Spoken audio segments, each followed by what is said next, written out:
So I have an immediate reaction because someone who's a mentor for me has told me basically what you said in different words. So I think that this isn't something that is unique to you or your experience. It's probably something that's really common.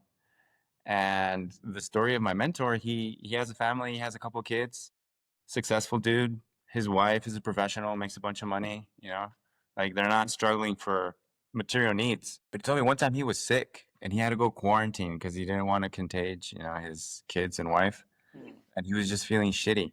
And he got these thoughts where he was like, just walk out, like just leave. The door's right there. Like what's holding me to my wife and my kids? And so really deep personal thoughts that were shared with me, right? And I was just looking at him like, and he's like, well, you have to somehow like write it out and just like snap out of it. And so I Yeah. don't think he's the only one that's felt that way. I think that's a common feeling.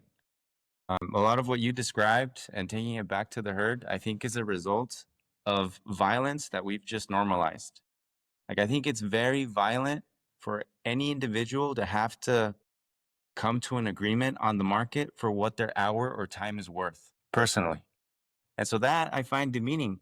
And then if you prioritize your time doing that instead of prioritizing your time spending it with your loved ones or doing some activities that would go on and reinforce a definition of self, creative pursuits, then there's going to be these holes.